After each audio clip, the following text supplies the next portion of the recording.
Gillis here, departing 3-1, South Departure Falcon.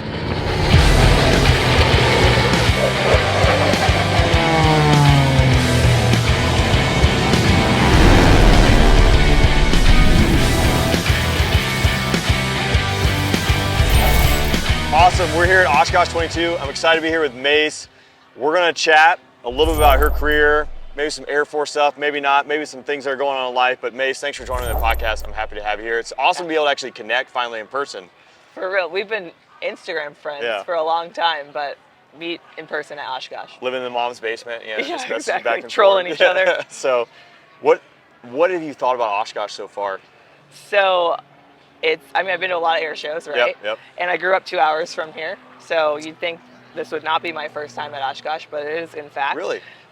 It's a little overwhelming. When I first walked in the gate, I had no idea where I was going, and I was very surprised by how much stuff is here. Now that I have my bearings a little bit, it's pretty awesome. I'm curious to see the numbers. I know like last year, I think they had like 640,000 people, but you can't, like in a week, you still can't go through everything that's here. I mean, it's everything and anything. Like, it's crazy. I've probably seen 5% of what's here. That's wild. So you grew up 2 hours from here. Did you want to get into aviation as a young girl, or So I grew up in a small town, 4,000 people, Medford, Wisconsin. Not a military family, not an aviation family. So I just really had no exposure to it. Yeah. In high school, there was one kid in my school, a year younger than me, who started taking lessons in a Cessna. Yeah. And I remember asking him about it all the time and asking my parents for flying lessons, and they were like, yeah, we can't afford those. And it just that was the end of the conversation. And then I stopped thinking about it for a while until it was time to figure out how to pay for college. Right. And my dad suggested ROTC, and I was like, no, I want to be a normal college kid. I want to live in the dorms and go to parties, because you don't really know what to expect. That's what you think college is. Yeah, absolutely. But then we looked into it, and I was like, okay, I don't want to stay in my small town in Wisconsin, and this will give me a lot of opportunities to travel. So I decided to apply for a scholarship and got one. Went off to the University of St. Thomas in St. Paul, Minnesota, but as a criminal justice major, planning on doing OSI. Oh, interesting. Yeah. That's funny you even knew all about that. So I was probably very similar, but I grew up in a community that was surrounded by Delta pilots who were all ex-Air Force or Navy. My parents weren't, kind of similar story there, but my dad kind of pushed me that direction. But then I went to Georgia Tech, I did international affairs, so I was like the standalone. Like if I got hit in the eye with a rock, I had no plan B. So I'm glad it worked out. But how did you even figure out, I didn't know what OSI was probably until I was in the Air Force. That's something very specific coming from someone who's not surrounded by people like that. How did you even figure that out? So I wanted to be an FBI agent. Okay, all right. That was the end game. Yeah. I think I really liked the X-Files, which is the most accurate FBI show on TV. I think that's what they do every single day. Yeah, it's busy. It's busy. Right, exciting. So I wanted to be an FBI agent, and a criminal justice major made sense for that. And so I think when I went and applied for my ROTC scholarship, I kind of asked about the best job options that would set me up for that, because I was going to get college paid for, going to active duty for 4 years to pay that time back as an OSI agent, and also check the box of military time to go to a federal agency, because they like that on an application. And then I was going to leave and go to the FBI. Clearly that happened. Yeah, you took a slight detour. I don't know where that fork in the road occurred, but obviously it was probably somewhere a few years back. What was that fork in the road? How did you all right, hey, now I want to be a pilot? Yeah, so it was a very distinct moment. There were, throughout ROTC, people would always ask, who here wants to be a pilot? And people would raise their hands. Every instructor would ask that, and I didn't raise my hand. But I was a little bit intrigued by it. Yeah. But I just didn't know that much about it. And then we went to Tyndall on a base visit, I think about halfway through college, and I saw my first fighter aircraft take off, because I just had no exposure to it before that. Sadly, it was not F-16s, it was 2 F-15s. Yeah, it is what it is. Full right? AB. Yeah. It was dusk. They were taking off for a night sortie, and it was just jaw drop, goosebumps, holy crap. Forget the FBI. I'm already in a position, I'm already an ROTC cadet on scholarship. So all I have to do is start raising my hand. And so that was the pivotal moment. That's really cool. And still there's a lot that goes on between saying, hey, I want to do that, and actually getting selected and going to pilot training, and then it turns out there's a few steps in there. How was overall your experience going through pilot training, and any big hurdles or takeaways from that experience? So I went I got a pilot slot. That part wasn't too bad because I had a decent GPA, Yeah. decent at physical fitness, and then I got to IFS, initial flight screening out of Pueblo in the DA-20. Super nice place. Super nice place. It's like prison, but I think it's actually run by a prison company. it Like, could be. yeah. Yeah. It has those vibes. I went into that. You get all the way through solo, and I had 0 flight time, no GA background, and a lot of my peers had their private pilot's license, or they just had that exposure, or they had mechanical backgrounds. They grew up working on cars, or they were engineering majors. Right. Criminal justice, not super helpful. So that program was a little bit of a shock because Okay. the first few weeks, I just didn't understand any of the things that were being thrown at me. I didn't understand aerodynamics and just like things like the oil system and hydraulics. All of that was new. So there was like one moment, I remember it was like midnight. I had to be up at 5 a.m. the next morning. I'm in my little prison cell, Right. just cramming through all this information that I don't even understand. And I had this realization that I might not be good enough to like do the program, which had never happened in my life before. Yeah. But it was very short-lived because that program's only about a month long. So I ended up getting there, and when I left, I remember the day I checked out and I went to see my flight commander to get signed off to leave, and he's like, "You did such a good job," and I was like, What? The entire time I thought I was about to wash out of this program. So that one was probably the most aggressive steep learning curve just from where I was starting. Yeah. Then pilot training itself, I really had a great time, honestly. Yeah. It was super fun, exciting. My class was amazing. Stressful, of course. Right. But you're in that stressful situation with like 20 of your best friends, and you're all going through those same hurdles together. So I enjoyed it, was able to track T-38s, and then there definitely was some stress leading up to drop night. Yeah, no joke. As, Right? Yeah. as you know. Yeah. I don't know about your class, but my class got 2 fighter aircraft for 25 people, which is pretty standard at the time, I think. Yeah, so like when I went through, we had 2 of us go from T6s. We washed back to build a big enough T-38 class. And then we had, the standard get the dream sheet a couple weeks before assignment night. And I want to say it was like 3 or 4 days before assignment night, the squadron commander walked in and said, "Hey guys, here's a new dream sheet. It has every aircraft in the Air Force because you guys are going to get heavies in your drop," which was like the first time that it ever happened at Columbus. I think it had happened at like Vance first. And he's like, "I don't know what it's going to look like." He's like, "Just fill out like your top 30 choices and we'll figure it out." And so like that was like soul crushing, like, because again, you're expecting everyone to go to a fighter or bomber or FAPE, such as myself, and so you just didn't know how to handle it. I want to jump back real quick to IFS, Yeah. because you're talking about the struggles going through that, like basically like the self-doubt, which I think everyone does, because you're getting crushed, and in the flying world, you don't know it at that time. Like if you do a good job, no one's going to tell you. It's like if they don't say anything about it, like you can count that as a win, like you did it right. But you don't know that you're so young. I would say our IFS class, I don't know if it's still this way, but I imagine it's got to be close.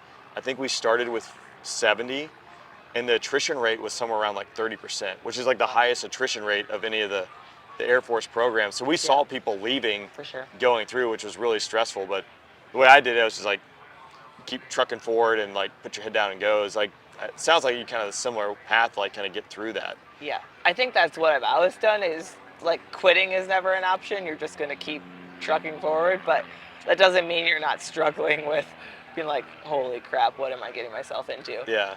So it's a tricky program. It's an interesting world going into the flying piece, and then when you jump into the fighter side of the house,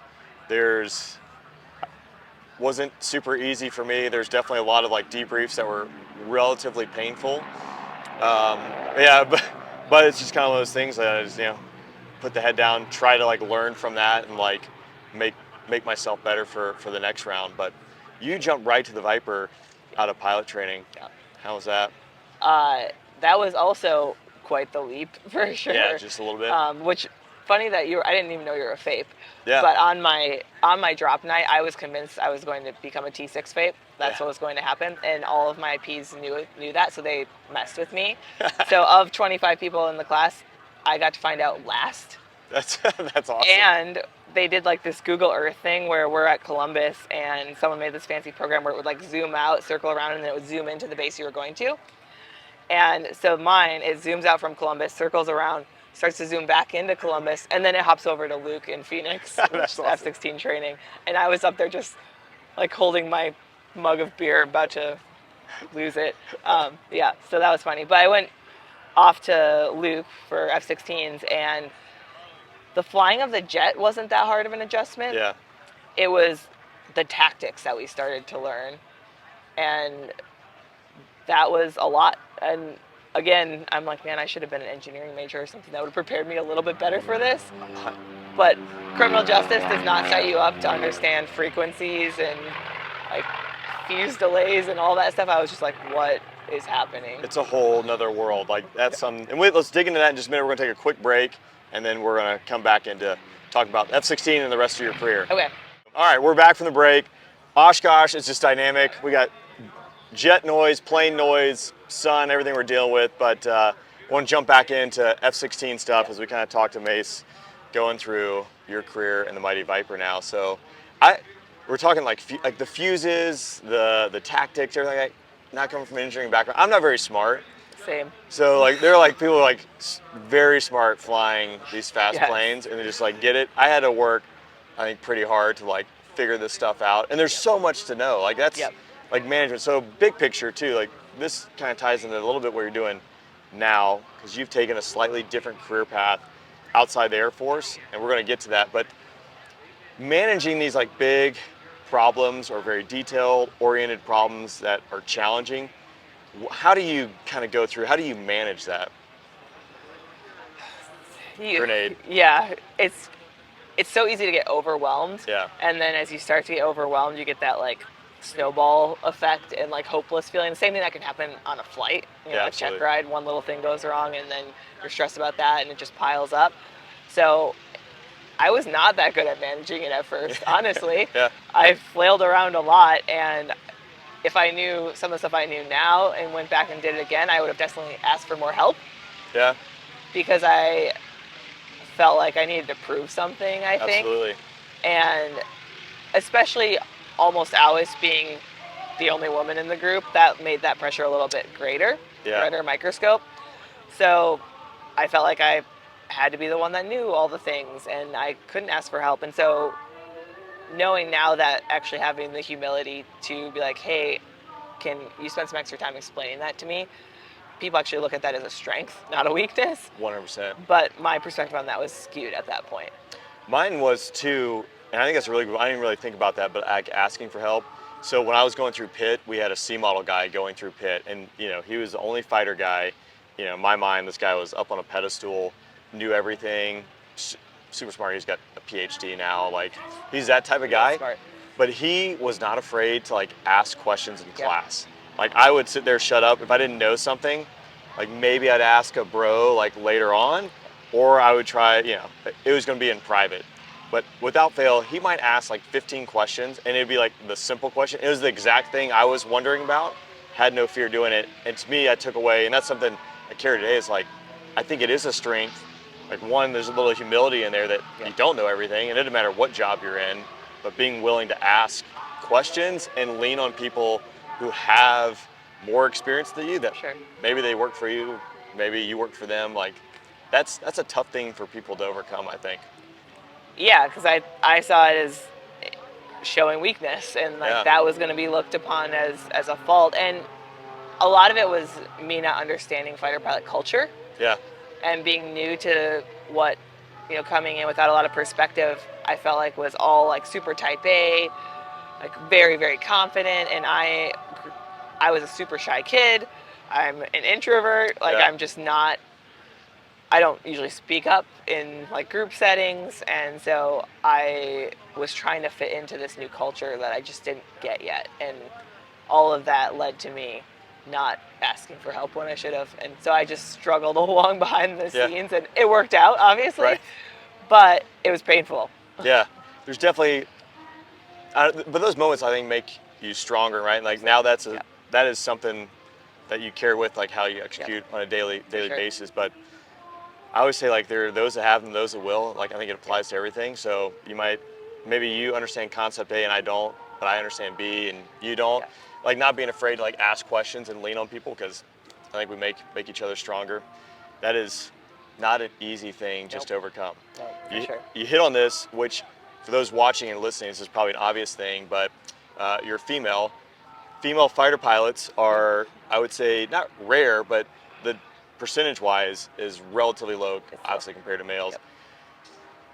What were some of the challenges you faced, like probably just being typically the only woman in a group of 15 or whatever it might be? Like it had to present a few challenges, I imagine. Yeah, so I think the number is somewhere around 3% of Air Force fighter pilots are women.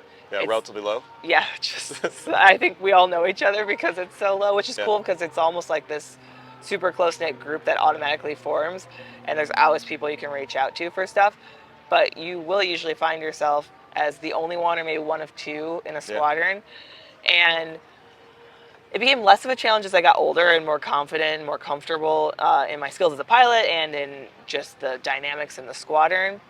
But when I was brand new, I know that IFF, the first exposure to fighter culture kind of, which I think, at least the program I went through, the instructors weren't just exposing you to tactics for the first time. They also wanted to give you this shock of what fighter pilot culture should be. Right.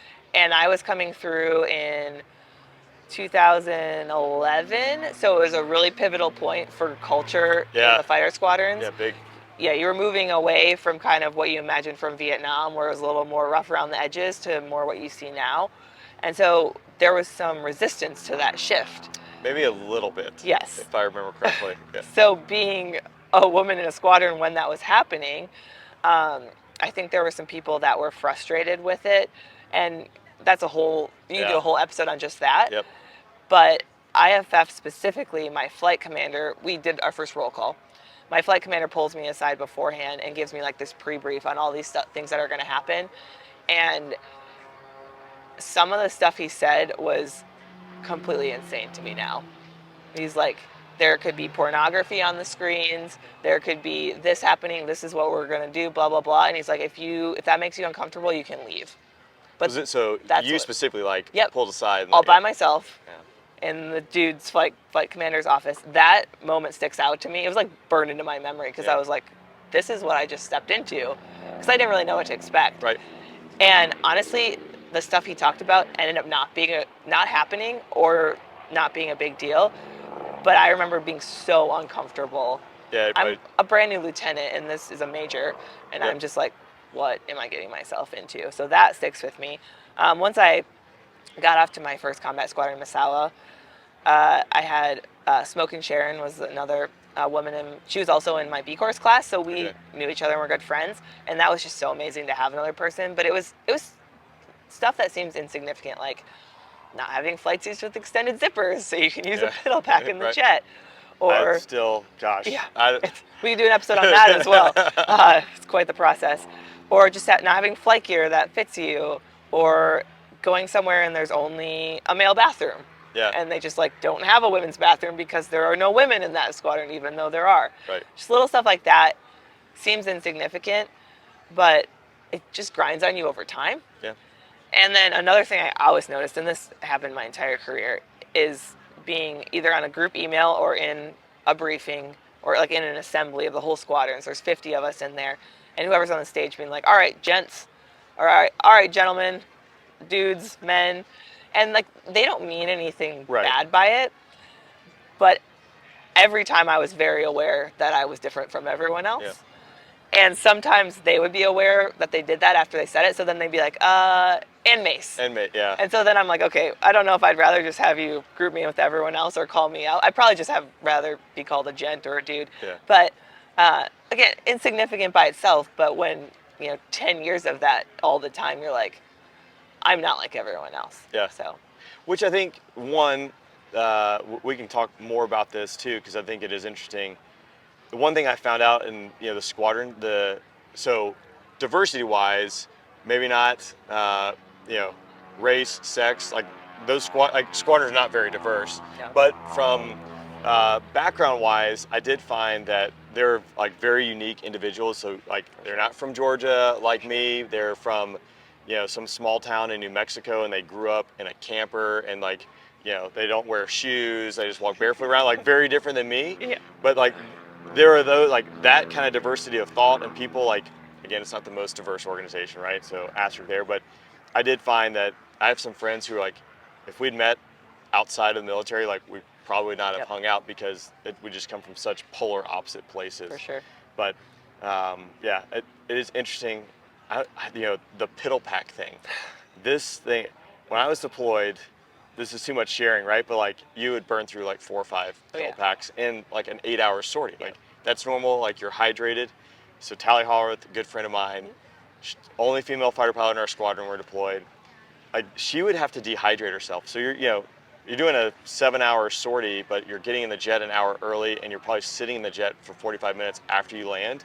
So it's a really long time span, and just from a physiological standpoint, not a good thing to dehydrate yourself, period. Definitely not a good thing to dehydrate yourself flying an F-16. Yep. But that was her tactic, because there was like no other good alternative getting around that, and that's like impeding your ability to go out there and perform. Yeah. So it sounds like the Air Force is trying to work around that. It's a problem. They are, and there was a lot of frustrations when the extended zipper flight suits came on the market. Like, they are now made, they're produced just like the male versions are, but they're super difficult to get. And so when I was about to deploy to Afghanistan, I went to my AFE shop, so life support that has all our equipment, and I was like, I have to have extended zipper flight suits. I need to be able to go to the bathroom on these like 6+ hour Yeah. flights. And they were like, a couple weeks went by, and they're like, ma'am, we went to supply, we called all over the Air Force, and we were told there's not enough demand, so they don't carry them. I was like, I don't care if there's 2 of us. Like, you realize how much money you've spent to train us, and what you're asking us to do, you can't make a flight suit with a zipper this much longer. Right. So I was not happy. There's been a huge push to fix that, and I think it's getting better. But my guys in that shop got male flight suits in the right size, went into town, found a seamstress that would sew extended zippers in, Wow. and they gave me like 6 of them. That's huge. Yeah, so they were amazing. But I was very frustrated with the process at that point. I'm like, you're sending me to combat and I can't get a zipper that's long enough? Like, how dumb is this? But yeah, the dehydration thing, I know a lot of people did that. I cannot imagine flying a combat sortie or even a long cross country without drinking enough water where I'd have to go to the bathroom. I think like my standard like combat loadout, like going to the jet, was probably like, I had a big thermos, like where I'd like get cold water in, and then I would carry probably 4 bottles of water, and then a bunch of snacks and stuff like that. Like, I have to have that. Same. Like, to sustain. Otherwise, worst night of my life in combat was when my flight lead broke when we were in Iraq, and he airspared out, so he went back home. I stayed in Iraq, but I burned through all my snacks in like the first 45 minutes, and I was like, this is a terrible night. This is going to be it's going to be a really long night after this point. So it's those simple things, but it is amazing that the amount of money we spend on certain things. Like, again, if there's 30 female fighter pilots, obviously the demand is not going to be huge compared to regular flight suits, but we spend a lot of money on a lot of things. Yeah, for sure. So there's been so many initiatives over the last few years, though, to fix that. With everything from combat vests and G suits to flight suits and different options of how to go to the bathroom. And the Air Force is really working hard to fix that. So it's good to see. But it was a lot of trial and error of piddle packs. And this is a funny story. So when I was on the team, I showed up, I got fit for my first very tight blue suit. Those things are tight. Very, very, very tight. And I got it, and of course it needed adjusting, but it had a normal zipper in it, and I was like, this is not gonna work. And so we talked to the people that made it, they put an extended zipper in, and then they made that the standard for all women on the team, even support officers, because they'll fly in the back seat sometimes. Yeah. So that got fixed. But that suit is just there's not a lot of room for moving things around because it's so fitted. And so I got very good at going to the bathroom, just a regular piddle pack on cross countries, because cross country twice a week, every week. But it was not, I was 100% successful. And I know guys have experienced this too, because we've shared war stories. And we talked about it on the radio on cross countries, because it was just funny, it was entertaining. Where you're like going to the bathroom and you can't see what's going on. And then you're like all done and you hold up your piddle pack and you're like, that amount does not equal how long I just went to the bathroom. Yeah, it's just not compute. Yeah, and so you'll dry out eventually, but I'm like sitting in this, $30 million airplane. I'm 30 something years old and I'm the lead solo for the Thunderbirds. And I'm like, I have pee pants. Yeah. And then you land and I get out of the airplane and I have to do an on-camera interview. And so now I'm on like local news channel, which could be for like New York City or something. A lot of people are going to see it. And I'm just like talking about the air show. In the back of my head, I'm like, I have pee pants. People don't realize, you know, it's like the simple stuff, and you're like, I think it's like, oh, it's a fighter pilot, like all locked in. It's like, So still have glamorous. to go to the bathroom. And, you know, when you're in a 30-degree reclined seat, Yes. I never wore the blue flight suit. That thing looks, again, super tight. Yes. But there's not a lot of room in the F-16 to begin with. Nope. Like, just manage it. Yeah, there's some horror stories out there that, Oh, yeah. you know, probably not for the podcast, but. You could do a whole comedy episode on just bathroom mishaps in the jet. I've heard like just, Yep. some like heinous ones from like generals and things like that from them back in the days. And you're like, hasn't changed much. You know, it's funny how comfortable you get with it though, with among each other, because at first it's like so embarrassing, but then you're like, well, this is just life. Like this is just normal human function, and this is what we do for a living. I imagine it's kind of like that with like astronauts and stuff in space and all the weird stuff. Like, well, here we are. Yeah, you're close.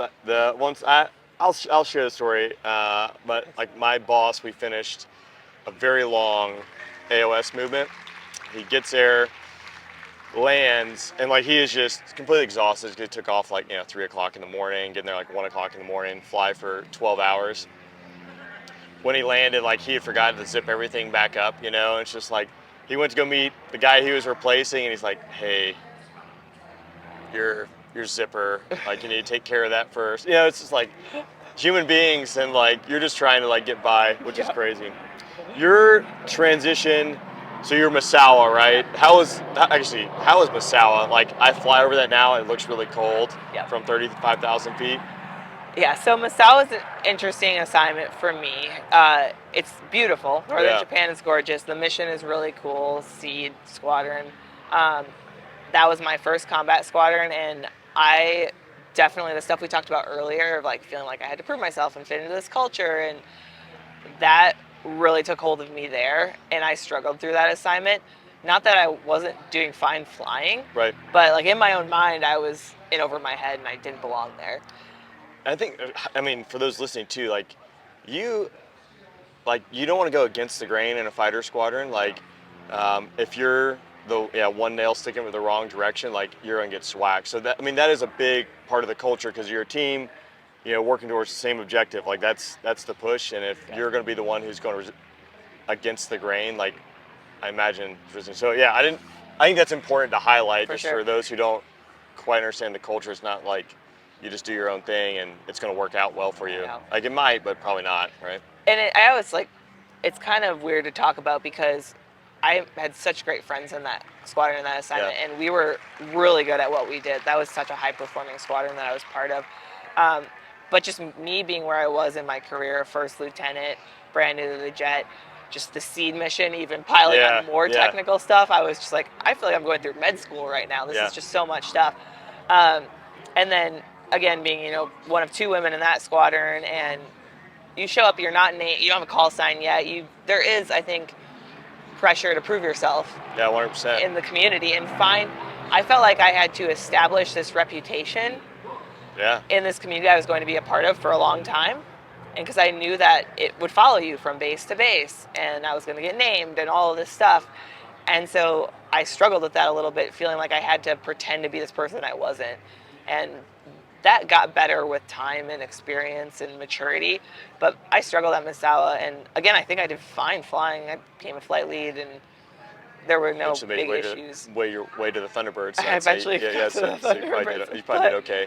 But man, in my head, I was like, how am I going to do this for 10 years? Because 10-year commitment, I'm like, maybe a year into it at that point, or 2 years into it. Did you just kind of bear down and just like, just suck it up? And I did. But looking back at it now, I think I also went through a divorce while I was there. Okay. So the combination of all of that, I think I should have reached out for help to someone. Like we talk about mental health stuff. I think I should have reached out to like a professional or my flight commander or someone. And I had friends that were supportive, but the ops tempo is so busy there, and they have their own lives going on. And so you're kind of just by yourself a lot. And Misawa, everyone lives on base, or most people live on base. I lived in a quadplex building. Everyone in that building were other pilots in my squadron. So just going through something so like personal in your life, you're in a fishbowl. Yeah. And so you feel like everyone knows what's going on. Everyone's watching it happen. The squadron commander I had at the time was not very good with emotional intelligence and handling it. He's a super smart guy, Yeah. Patch, great pilot, but he was like, oh boy, I don't like, Yeah. just fix your shit so you can be a functioning member of the squadron. That was about the support I got. So it was a lot.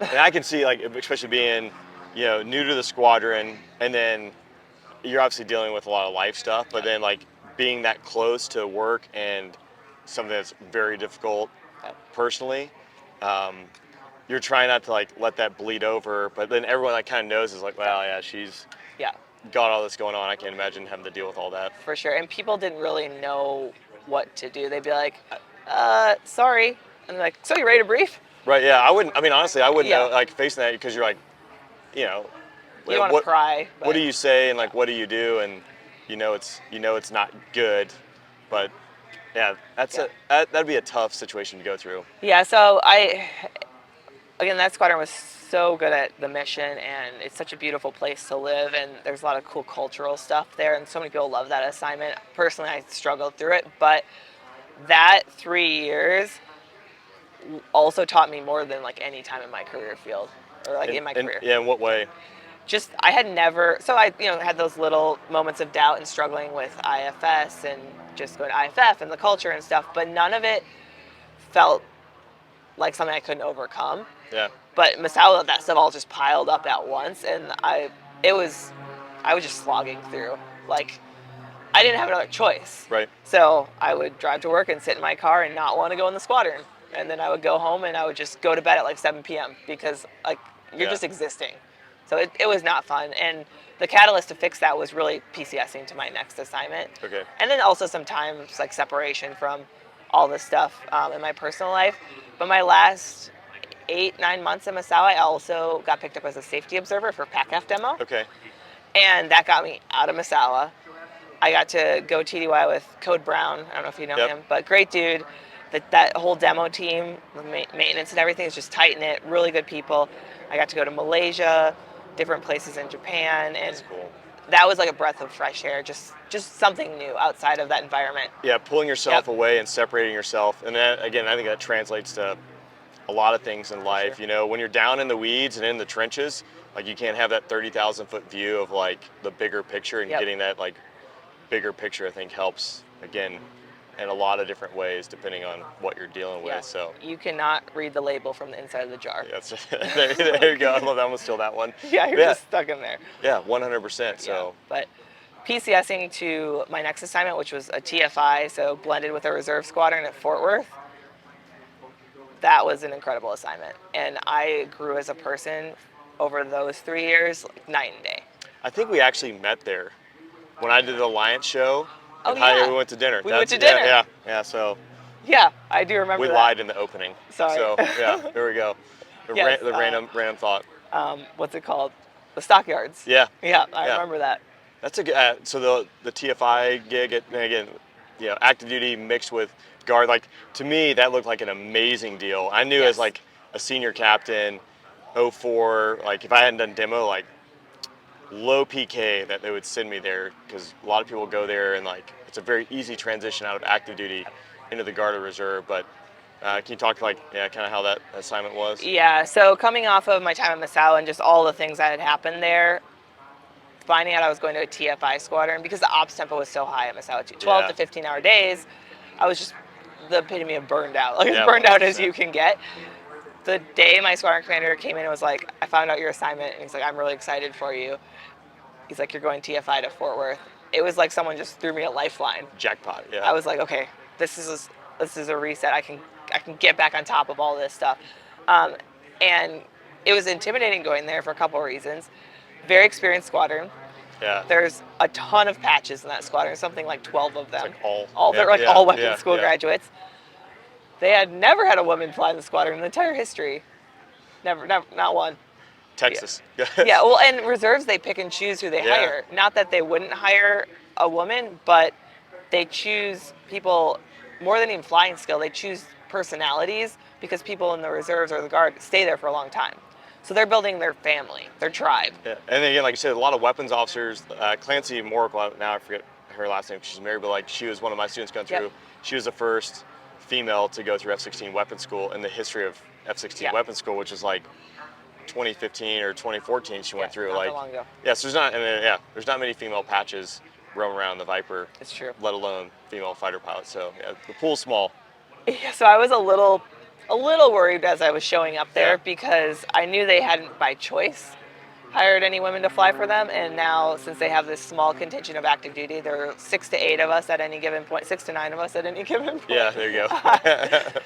I was being kind of forced upon them, so I was like, ooh, how's this gonna go? They were amazing. So, excuse me, so humble, and they could have been super arrogant just based on their experience level and their skill set, but they didn't have anything to prove. Right.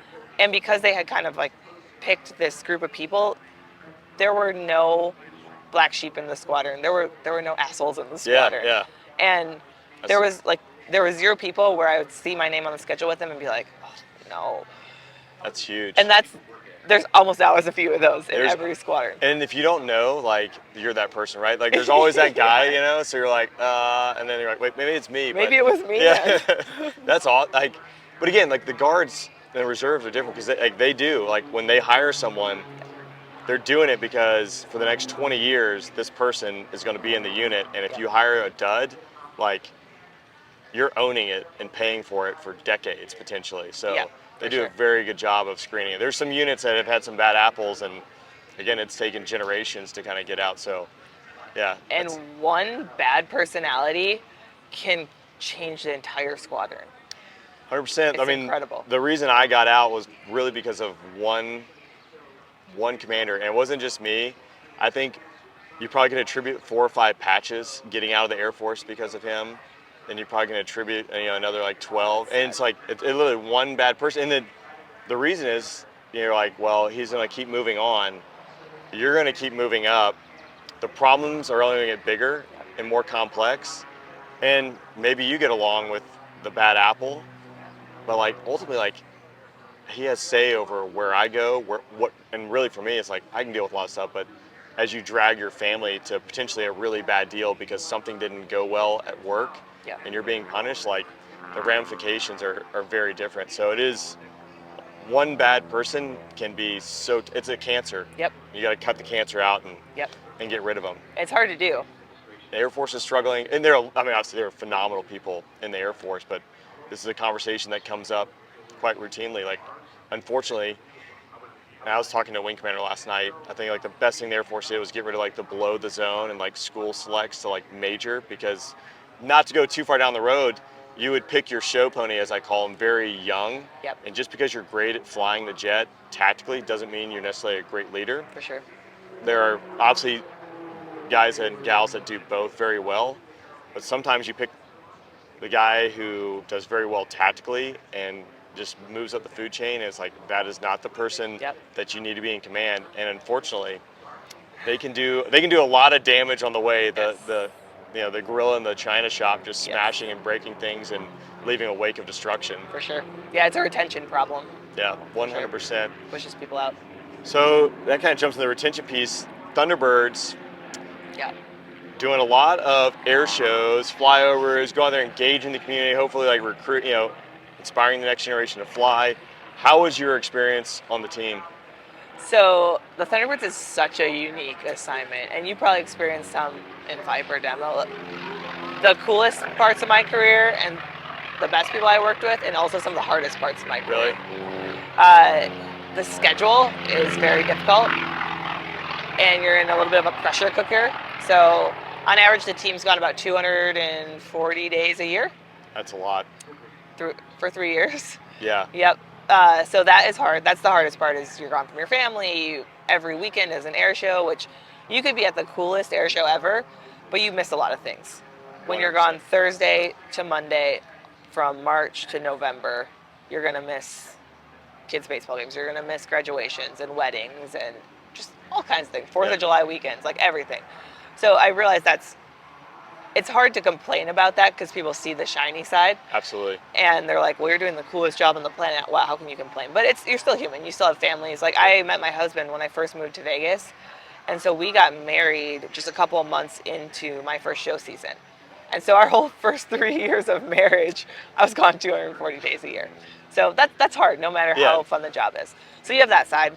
And then the fatigue of constantly hopping time zones every week, going cross country twice a week.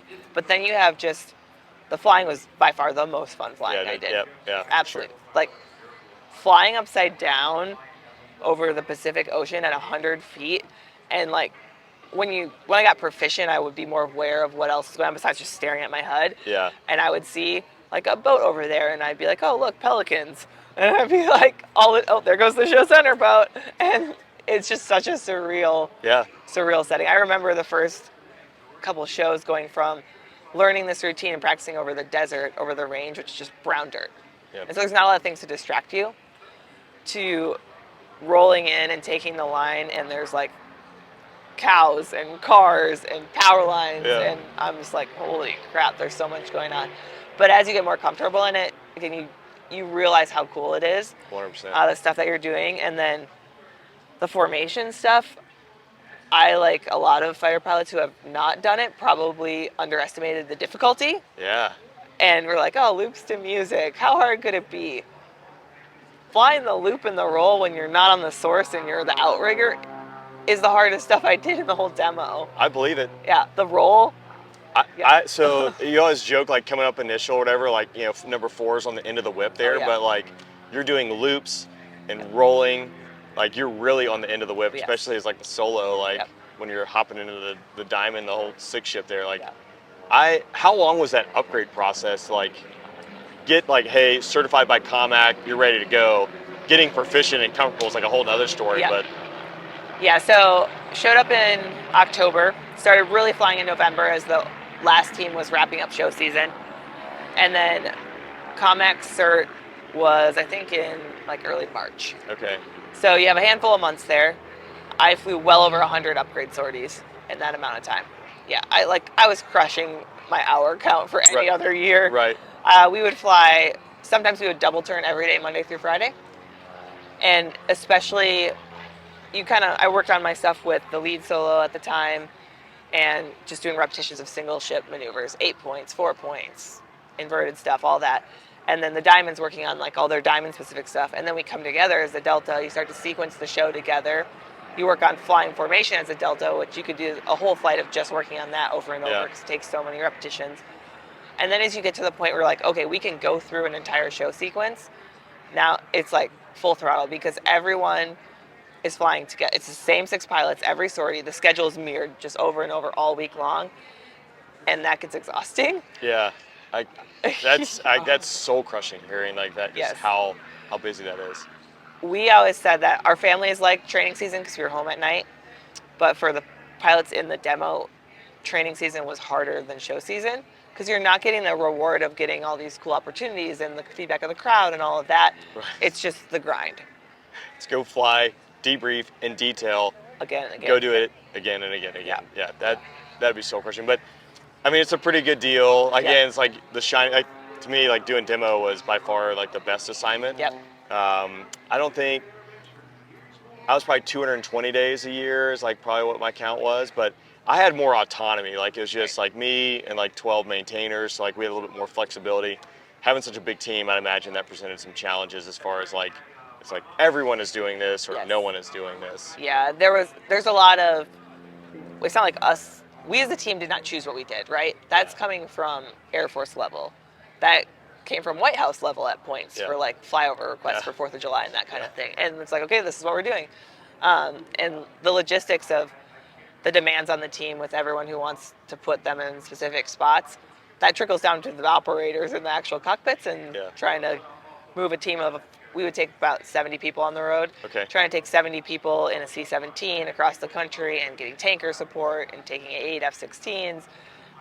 And it was just a big lift. We were extremely good at it because we did it all the time, but there would still be issues, maintenance issues, jets break places, C-17s fall out, tankers fall out, and so it was a lot. But I started off the 2019 season, so my first couple events ever for the public, first one, Super Bowl. Giddy up. Yep. Second one, Daytona 500. Nice.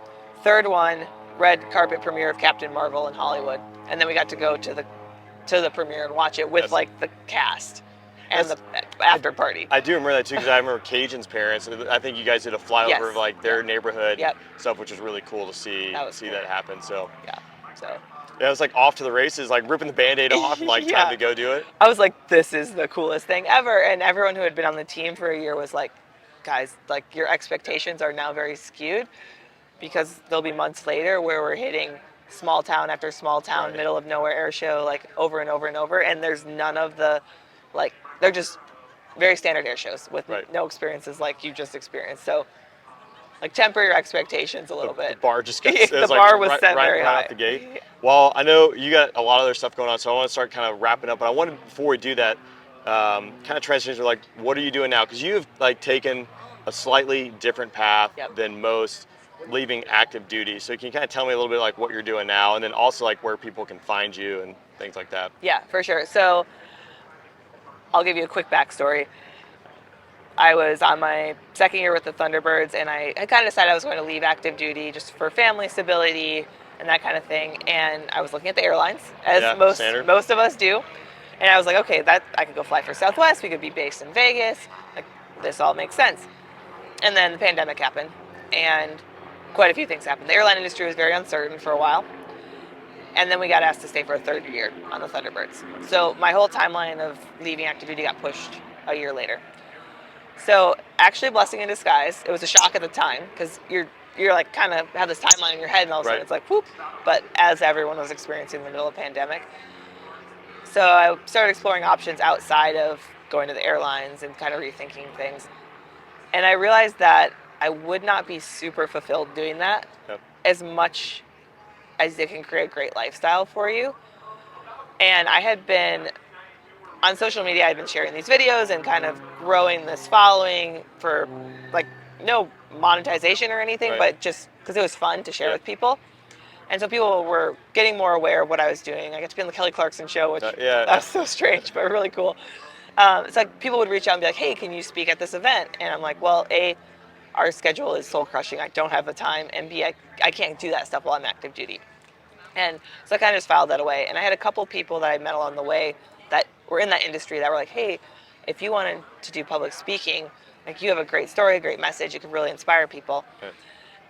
And when I thought about my time on the team, I really realized that I loved that part of the job. Yeah. Like, being able to have these interactions with a lot of like younger girls, like high school or early 20s, and just a few words, I could just see how big of an impact that made on them. And then everyone as well, men as well. And it was so fulfilling. That was like the coolest part of being a demo pilot. And so I started thinking about how I could continue to do that. And so definitely took the path less traveled. I left active duty. I'm still a reservist doing Air Force recruiting, Yeah. which is kind of a natural transition. Right. I'm going to go do that here in a few minutes. Yep. But then I started Upside Down Dreams, which is my own company, doing keynote speaking, some leadership consulting stuff. I'm working on a book, which is a whole talk about outside my comfort zone. Yeah. I'm like, what is going on? So I go around and share a lot of the stuff we talked about today, just feeling like an imposter, like I was in over my head, all that self-doubt that I struggled with. It's just such a contrast to share those very vulnerable stories, and then they see these videos of me as the lead solo, Yeah. and they're like, how is this the same person? And I really just want to show people that the things that they're struggling with, everyone struggles with, Yep. and that I'm not on a pedestal with a halo, and that once you give them a peek behind the curtain, all of a sudden people have some perspective on their struggles, and it makes them realize what they can actually go do. And it's just so cool, because I can see on their faces as I'm giving my speeches the impact that it's having, and it's so rewarding. It's very cool to hear, right? Like, I mean, you put your pants on the same way like everyone else, you know, like everyone struggles, everyone goes through challenging times. But again, when you see what you've accomplished and then realize like, oh, like human being with Yep. the same type struggles. And for me, like that kind of stuff helps relate, like hearing those type stories, because we all go through that. So it's really cool you're out there sharing that. All right, we'll wrap up with this. I always ask someone, all right, if you found 15, 16, 17-year-old Mace walking down the street, is there any advice you would give her, tell her to do something different, something along those lines? So I don't know that I would tell her to do something different, but I would probably try to emphasize the stuff we just talked about. Yeah. Like, hey, you're going to think that you're not good enough and you're going to hit rough patches, but everyone around you also is doing that. So don't be afraid to share with them and reach out to them, because when you are vulnerable with people with that kind of stuff, it creates like these amazing deep relationships with them, and all of a sudden you have this support network that you would have never gotten if you keep it to yourself. Awesome. Mace, I Yeah, really appreciate it. Thanks absolutely. for coming on the podcast. This is For fun. sure. All right, awesome. Mace, the There I Was stories. This is something exclusive for my members, and I appreciate you taking the time to share another little aviation or whatever. I don't know what you're going to do, so I'm going to hand it over to you to take it away with the There I Was. All right, so I had a few to choose from, but there I was in Colombia, not the city, the country, Yeah. like over the jungle. We did an air show there in 2019. It was their Air Force's 100th anniversary. I was there in 2017. Like that was, for me, that might have been like one of my most favorite shows. Like I don't know what your It was experience- incredible. It The was fans, insane. insane. Yeah. We're gonna sidebar for a Yeah, second, yeah. but I was like, am I Justin Bieber? People were crying and handing me Yeah. babies and asking me to sign their like Gucci purses and stuff, and I'm just like, what is happening? It was the most wild thing. Actually, day one of the show, I broke, and the crowd's like right there by Yeah. the jets, and so the minute I broke, like mass exodus, and the guys fixed the jet. It was like it was like a JAFIS no start, Oh, yeah. and then like I forget what it was. But the minute I fired up, you could just see like the hordes like coming. I Zombie mean, it was like apocalypse. World War Z, just like Yeah. going over chairs and stuff. Like it was the wildest experience. It was like the best experience too. Yeah. And I still have so many people from Colombia that reach out Yeah. from it. So yeah, I was like, if every air show like this, like ripping clothes off my guys and stuff. Like it was It wild. was insane. It was wild. They're very Yeah. passionate fans. Okay, we digress. Yes, but yeah, we digress. There you were. I was there, yes. Friday practice, so we fly the whole show on Friday. Super high density altitude. Yeah, I changed my show significantly. I don't know what you guys did, because I was like 11,000 feet on some days to Yep. altitude. We were 10 something, and it was far enough into our show season that we were like a decently experienced team at that Yeah. point. Our boss is a really good pilot, and we decided to give it a go on Friday practice, and we ended up doing a whole high show. So we did Oh, a yeah. Delta loop. That's sporty. I did, yeah. So I ended up. I was really padding my numbers and Yeah, stuff. yeah, we pad our numbers a little Yeah. bit. But I remember being the outrigger on the loop and just being like, I'm like on the verge of being out of control Yeah, here. yeah. Not that I was gonna go. It just that. Yeah, now you're at 20,000 so feet. mushy. Yeah. The Yep. controls. You're like, and you can just see the formation shifting as I'm looking across. So we keep digressing. Yeah. We could do a whole episode on just Colombia. Yeah, Colombia. Yeah, it was wild. But yeah, so the show, if people have seen it, there's the point where the Delta joins together. So the four jets would do the Diamond would do their last maneuver separately, and then the solos would come over the crowd and Stinger from behind in full AB and do that really cool rejoin out in Yep. front of the crowd. So I was getting ready to rejoin. I was number 6 at the time, so I was getting ready to get into that Stinger formation on number 5. So I pushed the power up to rejoin on him. I'm at about 2,000 feet above the ground, behind the line, so behind the crowd, Yeah. over the jungle. It's just Which I was like, green. there's a big old hill back there too. Yeah. Yes, there's hills all over Yeah. the place. There's trees. It's the jungle Yeah. of Colombia. And I see a black flash, a very large black flash, go straight under my nose. I hear it hit the jet. I feel it in my feet. The jet like shudders. Not a good feeling. And I'm like, okay, I hit a bird, and not a Tweety bird. Yeah, like right. this was a large bird. I don't know what species it was because this happened very quickly. And on the team, the calm is so sacred between everyone. So the Diamond is in the middle of, I think they were doing a clover loop at that point. And so the boss is talking all the time. Every time he moves any control surface, he's talking on the radio so everyone can anticipate it. So he's like a little more pull and whatever, power Right. up, whatever. So I cannot step on him in the middle of a maneuver because it's a safety issue. So I know I hit a bird. I wait till there's like a quick little pause in his comment. I'm like, 6 needs to terminate. Just get that call out there. And then he's like, copy. And then he just keeps going with the maneuver. So I'm behind the line knowing I just hit a very large bird. They're still doing their thing. I haven't told anyone what happened yet. I'm like staring at my engine instruments. Yeah. They're holding steady. Like everything feels normal, but definitely spiked the adrenaline, got the heart rate up. And then the boss, I just so casually, 6, what's up? Like as they finish the maneuver, I'm like, I just hit a very large bird. And I think they could hear my voice that this wasn't just like a little Yeah, a little glance.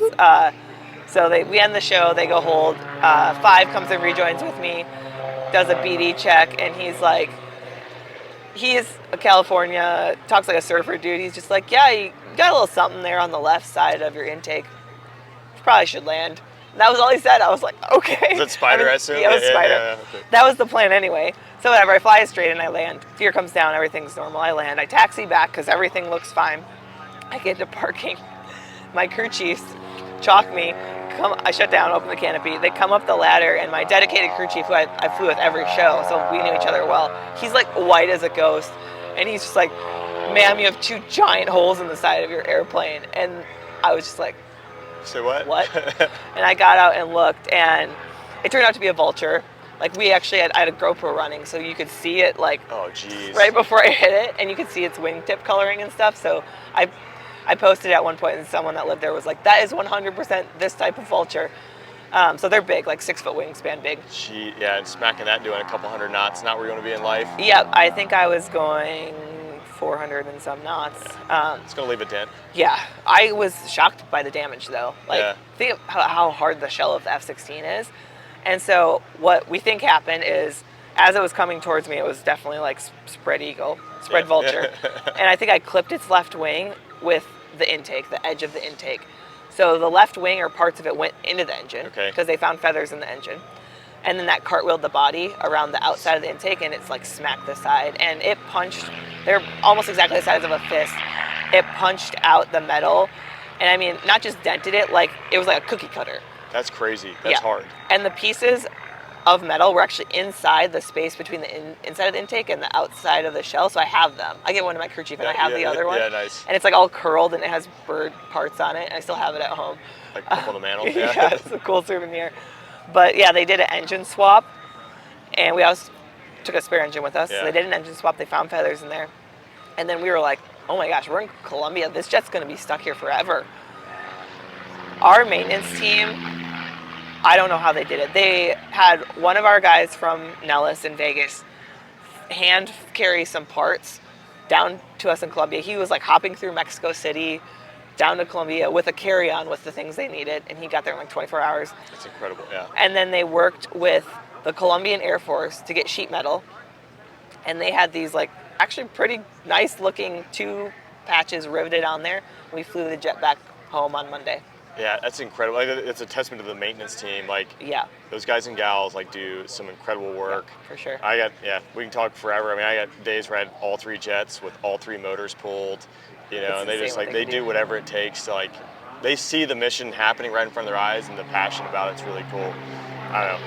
Thanks for sharing that. We need to do a whole thing on like Colombia in itself. Like, like that's just like stories for days. So I can go on and on. But Mace, it might be your most viewed episode ever if we did an episode on Colombia. It probably would. We should do that because I mean, again, like it's just insane. I had no idea. I had no idea going down there what to expect. But like, you know, from the density altitude, like practicing SFOs, the crowd. We didn't leave on the day we were supposed to leave. Like the weather was bad. Like a couple showers on the runway. I was like, if we have to come back around and land like with no cable, like we can't. With the density altitude, like right off the end of the runway you're going. So for sure, so much stuff. Yeah, that's awesome. Thanks for sharing that. I really appreciate it. Awesome. Absolutely. Thanks.